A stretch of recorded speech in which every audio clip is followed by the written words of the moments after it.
성탄절이 한 주 앞으로 다가왔습니다.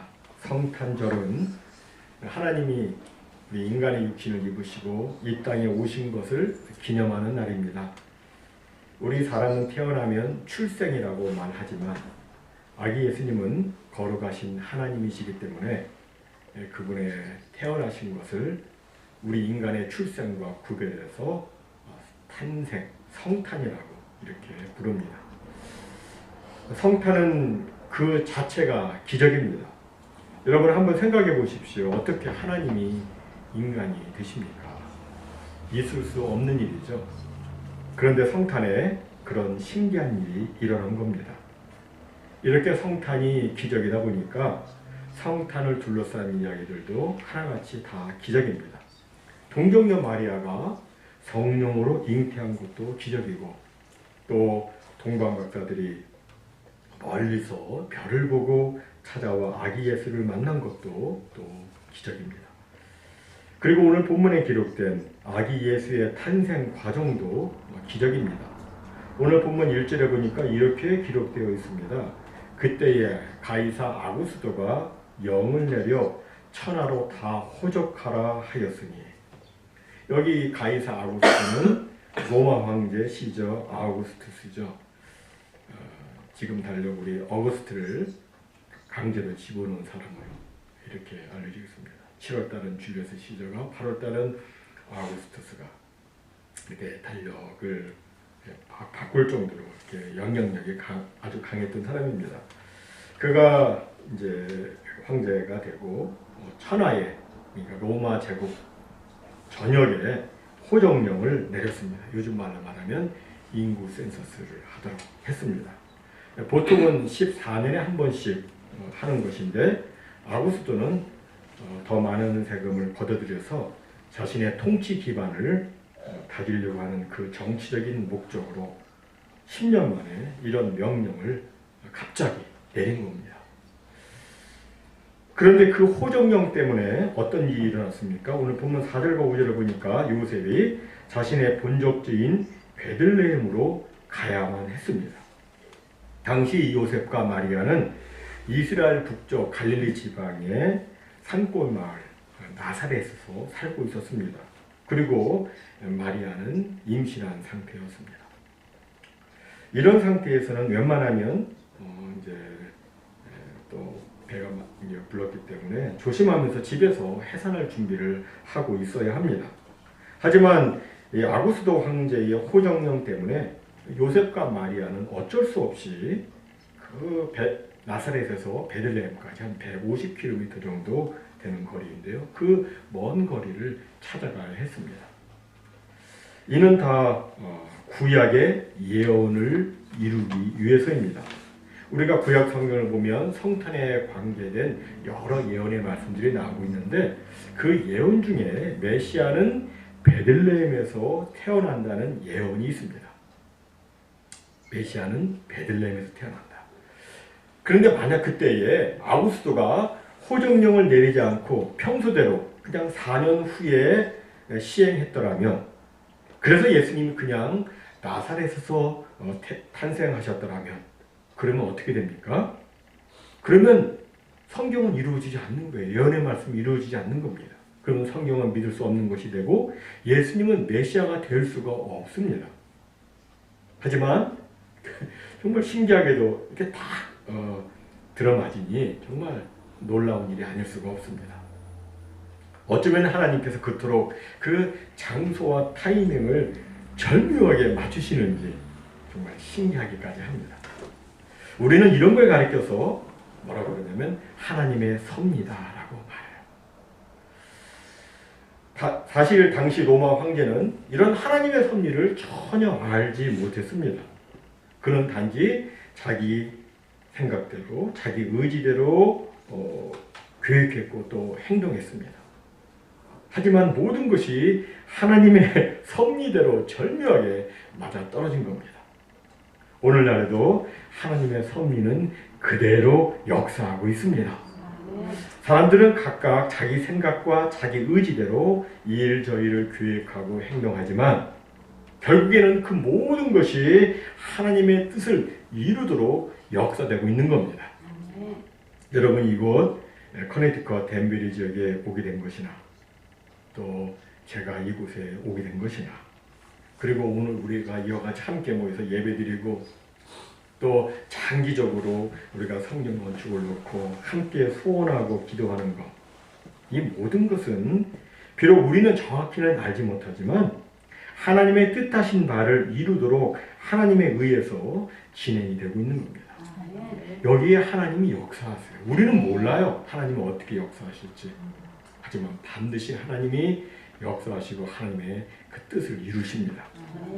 이것을 알기 때문에 우리는 하나님을 더욱더 기대하게 되고 더욱더 하나님께 기도하게 됩니다. 좋으신 하나님께서 모든 것을 합력해서 선을 이루어 나가실 것이라고 믿기 때문에 우리는 하나님을 기대하고 그 뜻이 아버지의 뜻이 하늘에서 이루어진 것 같이 땅에서도 이루어지기를 위해서 우리는 기도를 하게 되는 겁니다. 그리고 동시에 우리는 또 우리가 만나는 모든 사람들, 우리 만나는 모든 사람들, 그들도 궁극적으로 우리와 더불어서 하나님의 뜻을 함께 이뤄나갈 사람들이니까 우리는 그들을 또 귀하게 여기게 되는 겁니다. 사람을 대할 때 수단이 아닌 목적으로, 그 목적으로 서로를 대하고 또 경쟁이 아닌 동력의 관계로 서로를 귀히 여기면서 서로를 대하게 되는 겁니다. 이렇게 예수님은 하나님의 섭리로 베들레헴에서 태어나시게 되었는데 그럼 왜 예수님은 굳이 양이나 염소, 나귀의 무리에서 태어나 구유에 누이셨을까요? 예수님은 하나님의 아들이시니까 얼마든지 좋은 곳에서 태어나실 수가 있으시고 또 그리 되어야 마땅한데 왜 굳이 가축의 구유일까요?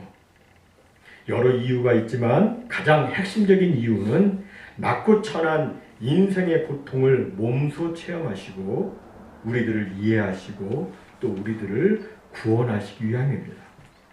그런데 오늘 본문을 보니까 그 이유를 조금 다른 각도에서 말씀하고 있습니다. 뭐라고 말씀하냐면 7절 하반절에 보니까 이는 그 이유를 말하는데 여관에 있을 곳이 없음이로라 라고 말씀합니다.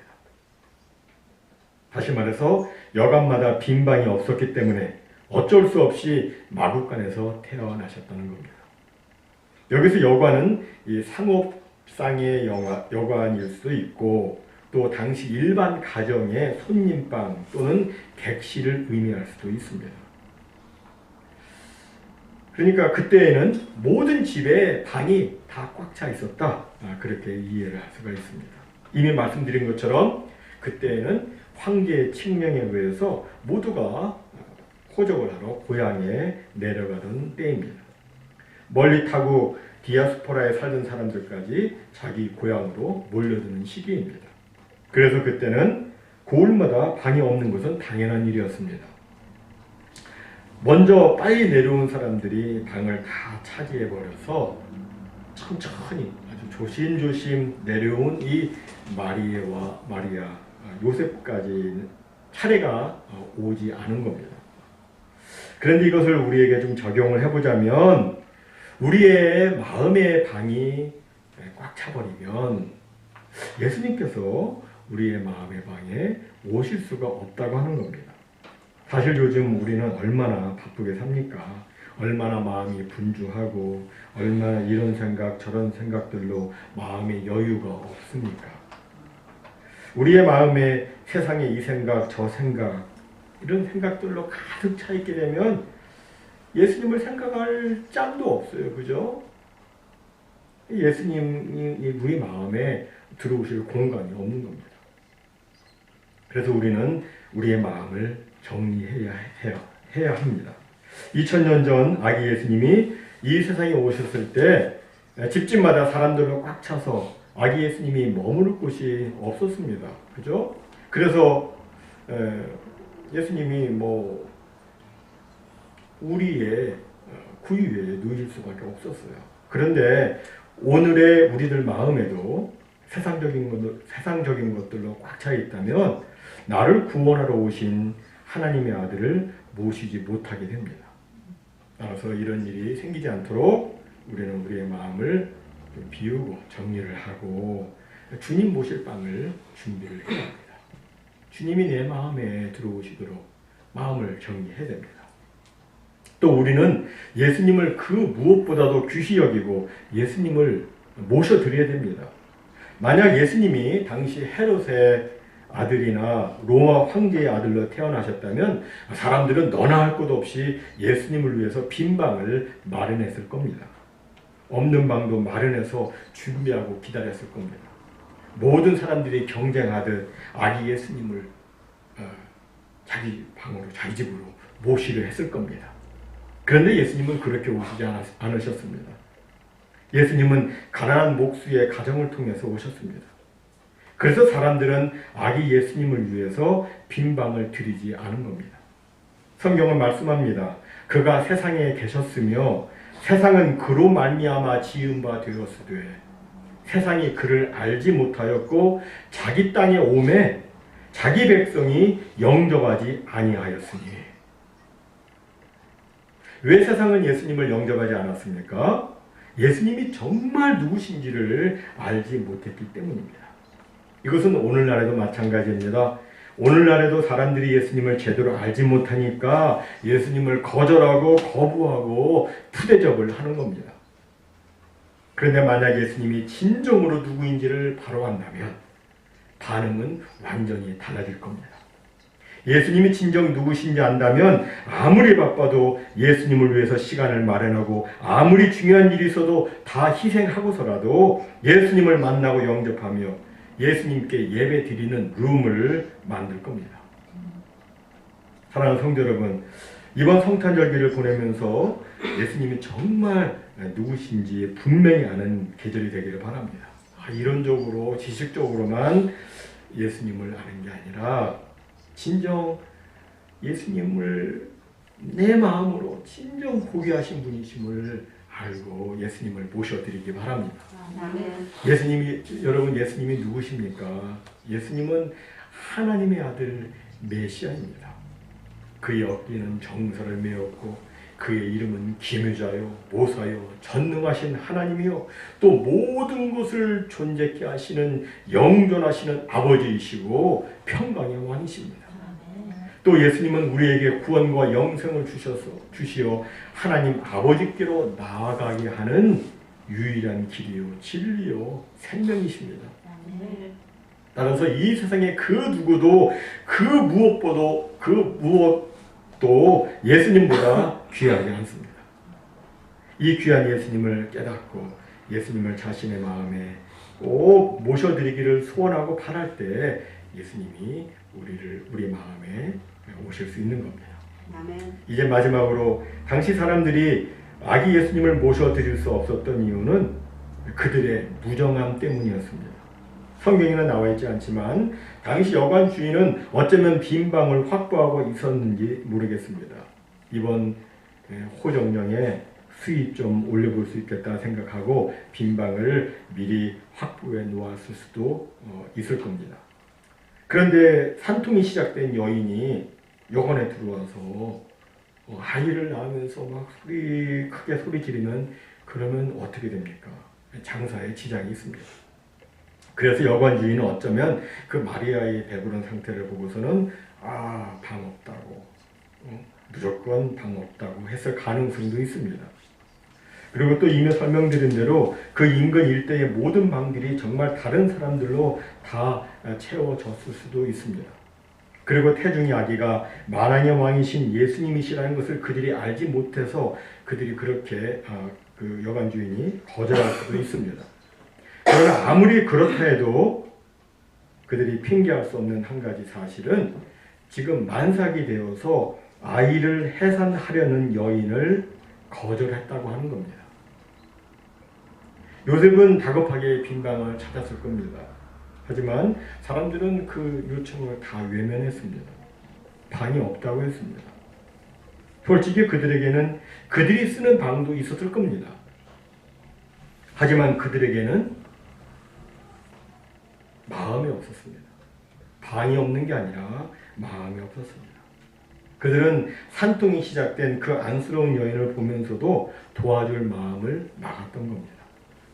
이것을 우리는 무정하다 이렇게 말합니다. 무정하다. 그러나 그때만 그런 게 아닙니다. 지금 이 시대도 매우 무정합니다. 이 성탄의 절기에 많은 사람들이 가족 간에 선물을 주고받고 또 함께 모여서 캐롤송을 부르고 축하하고 또 기뻐하지만 정작 돌봄이 필요한 사람들은 외롭고 배고프고 또 울적합니다. 성경은 마지막 날에 사람들의 사랑이 식어질 것이라고 말씀합니다. 특히 디모데후서 3장에 보면 말세에 고통하는 때가 이를 것인데 그 현상 중에 하나는 사람들이 무정하다는 것입니다. 무정하다. 남이야 뭐 어떻게 되든 나만 살면 된다. 남이야 굶든 말든 나만 배부르면 된다. 이런 무정함이 팽배해진다는 겁니다. 그런 마음에는 예수님이 오실 수가 없죠. 저는 이번 성탄절기에 우리가 다른 사람을 돌아보는 계절이 되기를 바랍니다.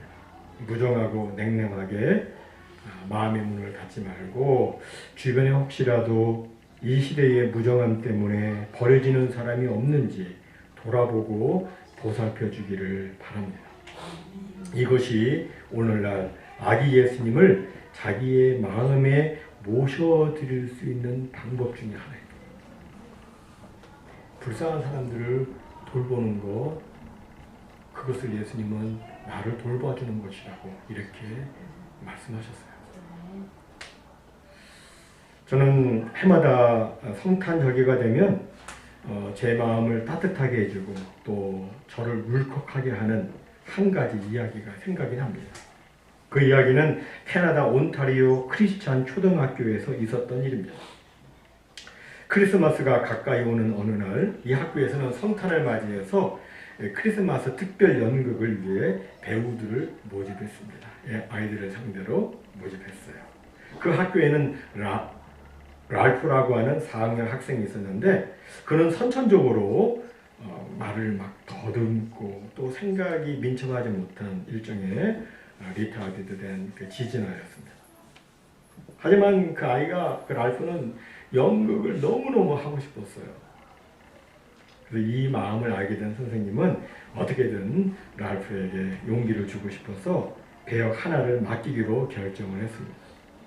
선생님은 랄프에게 가장 적합한 배역이 무엇일까 곰곰이 생각하다가 액션은 별로 없고 또 대사도 가장 적은 배역 하나를 찾아냈습니다. 그것은 바로 요셉과 마리아를 맞이하는 여관 주인의 역할이었습니다. 랄프가 맡은 역할은 요셉이 아이를 뵌 마리아를 데리고 여관문을 두드릴 때 밖에 나와가지고 방 없어요 라고 또박또박 3번 매몰차게 말하는 것이었습니다. 선생님은 랄프에게 매일 연극 연습을 시켰고 마침내 랄프도 방 없어요 라는 말을 또박또박 잘 말하게 되었습니다. 드디어 기다리던 크리스마스가 되었습니다. 앞부분 합창단의 성탄절 노래가 끝나고 이제 뒷부분 연극이 시작되었습니다. 연극에서 마침내 요셉이가 마리아를 데리고 여관 앞에 도착했습니다. 고통스러워하는 그 마리아를 부축하면서 요셉은 다급히 문을 두드렸습니다. 드디어 여관 주인 랄프가 나와서 연습한 대로 또박또박 첫 번째 말을 했습니다. 방 없어요. 그러자 요셉이가 여관 주인에게 매달렸습니다. 제 아내가 곧 아이를 낳을 것 같아서 그런데 어떻게 저에게 방을 줄 수 없나요? 그러자 이번에도 랄프는 방 없어요 라고 또박또박 맡은 역할을 잘했습니다. 요셉이가 마지막으로 사정을 했습니다. 이렇게 사정하겠습니다. 이 추운데 어디로 가란 말입니까? 곧 아기가 나올 것 같은데 제발 부탁이에요. 저희에게 방을 주세요. 이 말을 듣자 랄프의 얼굴이 슬프게 변하면서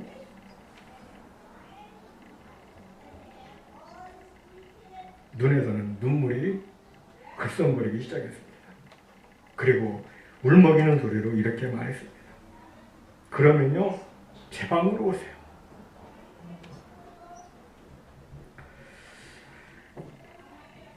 이날 연극은 엉망이 되어버렸지만 랄프를 지켜본 많은 사람들은 숙연한 감동의 눈물을 흘렸습니다. 제 방으로 오세요. 제 방으로 오세요. 사랑하는 성도 여러분, 누가 아기 예수님을 모셔드리는 사람일까요? 다른 사람을 불쌍히 여기며 제 방으로 오세요 라고 말하는 사람이 아닐까요? 여러분, 성탄절을 맞이하면서 우리에게 가장 중요한 게 무엇이겠습니까? 선물 받는 거 물론 중요하죠. 그러나 가장 큰 선물은 예수님 아니에요? 아기 예수님의 가장 큰 선물이죠. 우리에게 성탄절에 있어서 가장 중요한 것은 아기 예수님이 내 마음에 오시는 겁니다. 내 마음에 오시는 거예요. 그러려면 어떻게 됩니까? 조용히 나 자신을 살피고 내 마음의 방을 정리를 해야 됩니다. 그리고 귀하신 예수님을 내 마음에 나의 구세주와 주님으로 적극적으로 모셔드리는 겁니다. 그리고 또 다른 불쌍한 사람들을 돕는 겁니다. 모쪼록 이번 성탄절에 아기로 오시는 예수님을 꼭 자신의 마음속에 모셔드려 성탄의 큰 기쁨과 축복을 충만히 받는 우리 모두가 다 되시기를 주님의 이름으로 축원합니다. 아멘.